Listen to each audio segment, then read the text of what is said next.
আজি পবিত্ৰ শবে বৰাত বিশ্বৰ মুছলমানসকলৰ বাবে আজি এক পবিত্ৰ দিন। সমগ্ৰ বিশ্বৰ মুছলমান মানুহে আজি ৰাতি একেলগে মহান আল্লাহৰ ওচৰত কৰিব দীঘলীয়া প্ৰাৰ্থনা।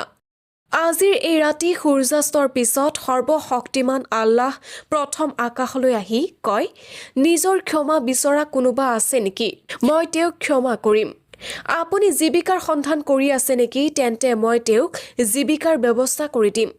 আপুনি অসুস্থ নেকি? তেন্তে মই আপোনাক সুস্থ কৰিম। এইদৰে আল্লাহ তালাই মানুহৰ বিভিন্ন প্ৰয়োজনৰ কথা উল্লেখ কৰি মাতি থাকে। সমগ্ৰ মানৱ জাতিৰ কল্যাণৰ বাবে আল্লাহৰ পৰা আশীৰ্বাদ লাভ কৰাৰ উদ্দেশ্যে শবে বৰাতৰ নিশা মুছলমান লোকসকলে আল্লাহৰ ওচৰত বিশেষ নামাজ আদায় কৰিব, পবিত্ৰ কোৰাণ পাঠ কৰিব আৰু অন্যান্য ধৰ্মীয় অনুষ্ঠানত অংশগ্ৰহণ কৰিব। শবে বৰাতৰ নিশা অধিকাংশ মুছলমান সম্প্ৰদায়ৰ লোকে আল্লাহৰ ওচৰত য'ত সম্ভৱ নামাজ পঢ়ে আৰু নামাজ পঢ়াৰ বাবে ওৰে নিশা উজাগৰে থাকিবলৈ চেষ্টা কৰে। একাংশই তেওঁলোকৰ আপোনজনৰ কবৰ দৰ্শন কৰি তেওঁলোকৰ আত্মাৰ শান্তিৰ বাবে প্ৰাৰ্থনা কৰাটো শবে বৰাতৰ পৰম্পৰাৰ অংশ। শবে বৰাতৰ নিশাৰ পিছদিনা বহু লোকে ৰোজা অৰ্থাৎ দিনত উপবাসে থাকে আৰু কিছুমানে ওচৰ চুবুৰীয়া আৰু দুখীয়া লোকৰ মাজত খাদ্য আৰু মিঠাই বিতৰণ কৰে। বিশ্বাস কৰা হয় যে এই নিশা আল্লাই যিকোনো ব্যক্তিক ক্ষমা কৰি দিয়ে। বিশ্বাস কৰা হয় যে এই নিশাত আল্লাই ক্ষমা আৰু দয়াৰ দুৱাৰ মুকলি কৰি দিয়ে আৰু ভক্তসকলে সৰ্বশক্তিমান আল্লাহৰ দয়া আৰু ক্ষমাৰ বাবে তেওঁৰ নিচেই কাষ চাপিব পাৰে। গতিকে সমগ্ৰ বিশ্বৰ মুছলমানসকলৰ বাবে শবে বৰাত এক উৎসৱৰ নিশা। পবিত্ৰ শবে বৰাতে মুছলমানসকলৰ বাবে ৰমজানৰ আগমনৰ বাৰ্তা আনিছে, কিয়নো আৰবী বৰ্ষপঞ্জী অনুসৰি ৰমজান মাহ শ্বাবান মাহৰ পিছত আহে। সেয়েহে আগন্তুক ৰমজানৰ প্ৰস্তুতি শবে বৰাতৰ নিশাৰ পৰা পূৰ্ণ গতিত আৰম্ভ হয়।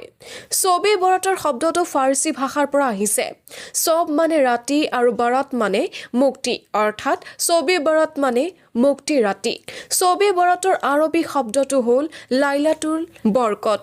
হাদিছত ইয়াক নিছাফ শ্বাবান বা শ্বাবান মাহৰ মাজদিনৰ ৰাতি বুলি কোৱা হৈছে।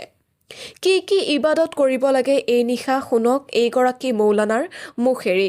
والفجر وليال عشر والشفع والوتر والليل إذا يسر وقال النبي صلى الله عليه وسلم اللهم بارك لنا في رجب وشعبان وبلغنا رمضان أو كما قال عليه الصلاة والسلام। আমার এই মাহটো যি মাহ চলি আছে এই মাহটো হৈছে আৰবী মাহটো হৈছে শ্বাবানৰ মাহ। তাৰ পৰৱৰ্তী পিছৰ মাহটো হৈছে ৰমজানৰ মাহ।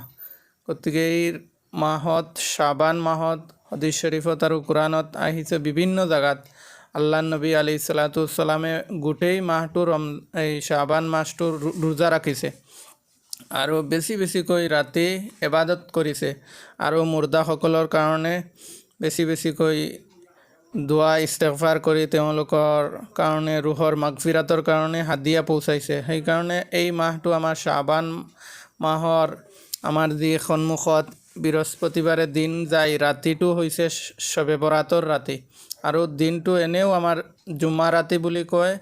জুম্মাৰ ৰাতিটো এনেও ফজিলতৰ ৰাতি, আকৌ এইফালে শবে বৰাতৰ ৰাতি জুম্মাৰ দিনটো থাকিব। সেইকাৰণে আমি গোটেই পৃথিৱীৰ মুছলমান নৰ নাৰী নবীৰ উম্মত আমি সকলোৱে এই ৰাতিটো বেছিকৈ ইবাদত কৰা হাদিছ কোৰাণত আহিছে আৰু গোটেই ৰাতিটো জাগি ইবাদত কৰা, কোৰাণ তিলাৱত কৰা, নফল নমাজ পঢ়া, আমি সকলোৱে যাতে ইবাদতত কটাব পাৰোঁ, তিলাৱতত কটাব পাৰোঁ, গোটেই ৰাতিটো আমি নফল নমাজত ব্যয় কৰিব পাৰোঁ।